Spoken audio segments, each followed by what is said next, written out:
Bienvenidos al canal de historias bélicas que merecen ser contadas. En muchos de los documentales sobre la Segunda Guerra Mundial se suele explicar la relación que tenía Stalin con sus principales generales con la siguiente metáfora. Stalin mandaba a sus generales como si estos fuesen perros de caza, los hacía competir entre sí por las victorias finales y les iba soltando la correa a uno u otro conforme se adelantaban o se atrasaban en su avance.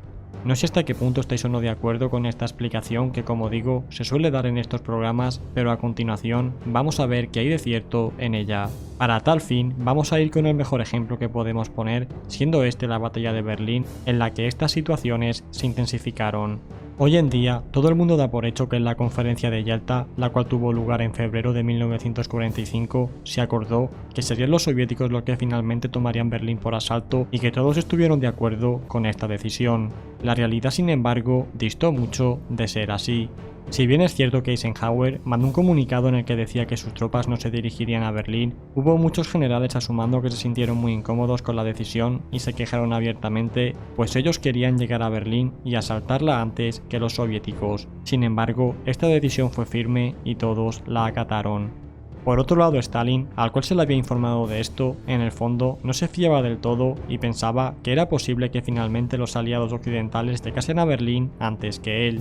Del mismo modo que Eisenhower, él también envió un comunicado oficial a los aliados en el que decía que él tampoco tenía ningún interés por Berlín y que su ejército se centraría más en los entornos de Viena y Praga. Pero, mientras Eisenhower decía la verdad, Stalin mentía, pues su principal objetivo era la toma de Berlín. Fue el 16 de abril cuando la ofensiva final sobre Berlín se inició y el propio Stalin esperaba tomar la ciudad 2 o 3 días después del inicio de ese ataque. Esperaban una resistencia muy débil o, en cualquier caso, sea como fuese esta resistencia, sería rápidamente sobrepasada ante la abrumadora potencia de sus ejércitos. Sin embargo, esta ofensiva se quedó paralizada durante unos días frente a las colinas del Shiloh de forma totalmente inesperada. Este retraso, junto con las noticias que llegaban desde el frente occidental, que indicaban que el ejército alemán había dejado de oponer resistencia y que sus aliados estaban avanzando a toda velocidad por el corazón de Alemania, hizo saltar todas las alarmas y el nerviosismo se apoderó del propio Stalin.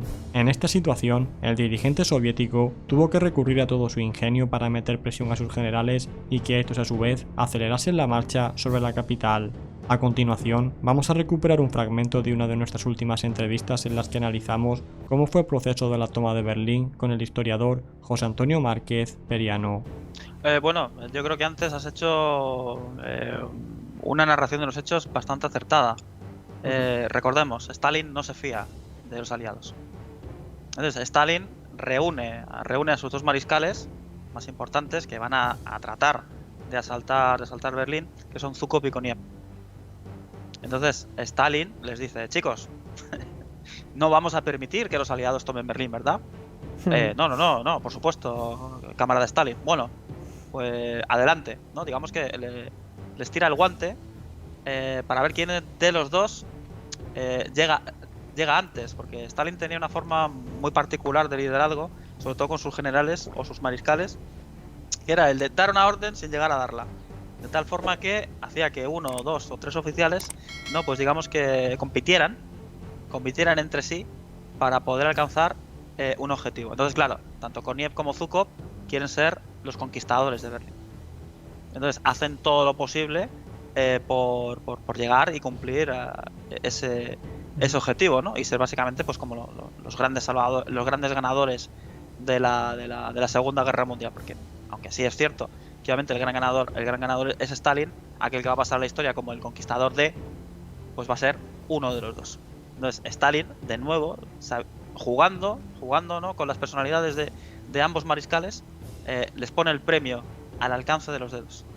Entonces él sabe que de esta forma estos dos altos oficiales, muy condecorados, van a tratar de hacer lo imposible por llegar. Él ya ha dado la orden. Ya ellos se van a ocupar de todo lo demás. Porque Stalin no es como Hitler. Sí. Bueno, sí es un dictador, etcétera, etcétera. Pero digamos que él se deja asesorar más por los militares, ¿no? Entonces él dice: bueno, chicos, debéis tomar Berlín, apañaoslas. ¿Vale? Entonces, digamos, les da carta blanca y ellos ya, ya, a ver, sería largo de contar, ¿no? Pero bueno, ya empiezan ya con las diferentes estrategias, digamos, pues para acabar rodeando Berlín para dos cosas. Primero, para los que están dentro no puedan salir, y en segundo lugar, para que varios ejércitos que hay alrededor de Berlín o que se dirigen hacia Berlín, como el ejército de Buche, por ejemplo, pues no puedan socorrer a Berlín. Eso también es muy importante, ¿no? Entonces, cuando los dos ejércitos consiguen hacer la pinza, Berlín está ya vendida. Es cuestión de tiempo de que la ciudad caiga en manos soviéticas. Que además no se engañaba, le llamaba por ejemplo a Zhukov y le decía, oye, que Konev ya va por aquí, y era mentira. Y claro, se quedaba exacto. Y decía, pues si no va por ahí, nosotros vamos atrasados, tal, y luego llamaba a Konev y le decía, oye, que Zhukov ya va por ahí, y era todo mentira. Exacto. Y luego también ellos mismos, imagino yo, ¿no? Los propios, tanto Konev, Zhukov y demás, ya venían a sus comandantes y para meterles prisa les dirían, oye, que tal ya va por aquí, no sé qué. Entonces, luego, claro, se producían ataques de artillería y se producían ataques de aviación, a donde había o no había tropas soviéticas, y ahí pues bueno, fue un poco un caos. En fin, hay gente que lo justificará, otros que no, estas prisas por tomar Berlín y el no mirar tus propias bajas, pero bueno, para mí no las miraban, efectivamente. Es que tienes toda la razón. Es que las bajas en este momento son números. O sea, no importa las bajas, tienen que tomar Berlín lo antes posible. Stalin ha sido muy claro, tenéis que tomar Berlín lo antes posible, antes de que los aliados la tomen, porque tú lo has comentado antes magistralmente, Stalin no se fía ni de Churchill ni de Roosevelt. ¿Y cómo puede tomar Berlín? A través de sus mariscales. Los mariscales, que han perdido una división, no pasa nada, envías 3 más. Así funcionaba el ejército soviético. Y sí es cierto que las líneas porque esto se habla mucho, no, sí, porque las líneas de suministro soviéticas estaban muy alargadas y es por eso que tenían que esperar para poder avanzar. Pero joder, las tropas rusas están entre 60 y 80 kilómetros de Berlín desde finales de enero de 1945. Febrero, marzo, abril, 3 meses. Han tenido 3 meses para acumular ahí lo que han querido y más. Entonces, en 3 meses, pues tienes ahí todo lo que necesitas para tomar Berlín. Pero ¿qué es lo que pasa? Que bueno, ya lo hemos comentado, ¿no? Los altos de Shiloh, pues no se esperaban que los alemanes tenían ahí preparada una gran defensa, que además los alemanes ahí lo hicieron muy bien. Y luego pues está el problema añadido de que Berlín es una ciudad muy grande, los alemanes y los berlineses la conocían muy bien por razones obvias, y ahí pues lucharon hasta la última bala prácticamente, ¿no? Bien, pues ya hemos podido ver cómo era la peculiar forma que tenía Stalin de comandar a sus generales, la cual sin ninguna duda le dio muchos buenos resultados en cuanto a éxitos militares, pero a su misma vez no era la mejor para minimizar sus propias bajas tanto humanas como de material. Os dejo abajo en la descripción este programa completo por si queréis ver en profundidad todos los detalles de esta operación. Esto es todo, espero que este programa os haya resultado interesante y os haya servido para ver la forma en la que Stalin dirigía a sus generales.